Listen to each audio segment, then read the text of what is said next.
Joining us now, Seattle radio host Jason Rantz. Jason, a lot of it, though, is not just, it's the property tax revenue and all the tax revenue that disappears when people leave permanently. My question, which of the cities, Chicago, San Francisco, is the first to go bankrupt?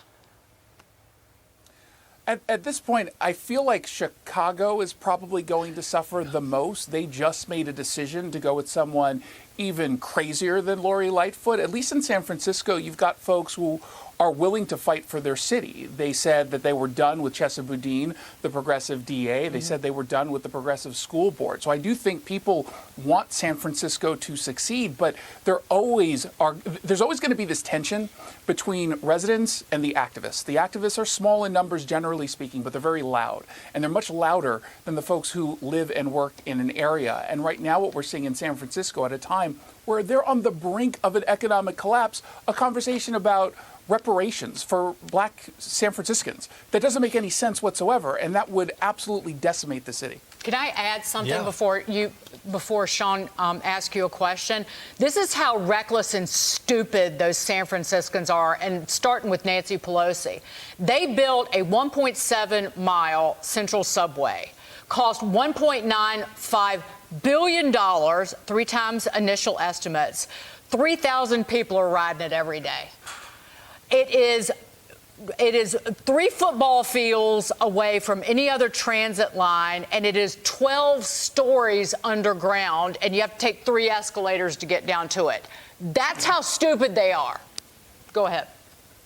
Sean, no, you go. You ask it. So, Jason, I always get frustrated because, you know what? We all complain, they all complain in San Francisco of how bad the government is, but they elected that government. And things don't seem to change, Jason, until the crime comes from Skid Row and comes into the rich neighborhoods. I mean, disturbing video from the DailyMail.com shows the final moments of Cash App founder Bob Lee, who was stabbed to death in San Francisco. Now even liberals are outraged. Actress Sarah Foster posting on her Instagram, quote, "I'm a registered Democrat and feel confident saying liberal politicians are ruining cities." Is this a wake-up call? Are things going to change, Jason?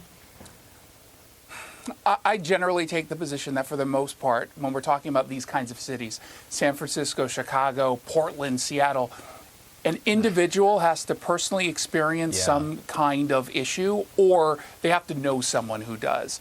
And yes, a tragedy like what happened to Bob Lee is going to move the needle for some, but I don't think that's enough. I think when a parent is walking their kid to their favorite park and all of a sudden it's been taken over by homeless people and there are needles in parks, which we've experienced, that's when they start to change their minds. I wish we didn't have to get to that extent, but that's what it feels like at this point, because you're right. They are the ones constantly putting in the same people or folks who are different but have the exact same viewpoints, ideological viewpoints. So what you end up doing is you get the government that you deserve. And this is the government that they deserve right now. And these liberal leaders, though, have lost a connection to the past because it's been decades where these cities were flush with money. It was the 70s when New York City was run by Abe Beame, and it almost fell into bankruptcy. Remember the famous newspaper cover, Ford to New York, dropped dead. And then it was 10 years ago that Detroit went bankrupt. But it's been a long, great run for America's biggest cities. And and Chicago's pensions are actually in worse shape than Detroit's were when it filed for Chapter 9 a decade ago. Real quick. Yeah, what's curious here, rather than figure out their spending, they continue to spend more and they keep saying we're just going to tax the rich. But the wealthy end up leaving these cities because they don't feel safe, nor do they feel appreciated. There's no real ROI. So they're setting themselves up for failure. And it's sad. It's a slow motion train wreck. Jason Rantz, there is so much work for you on the West Coast. You can never stop reporting on the craziness. Thank you for joining us today. We appreciate it.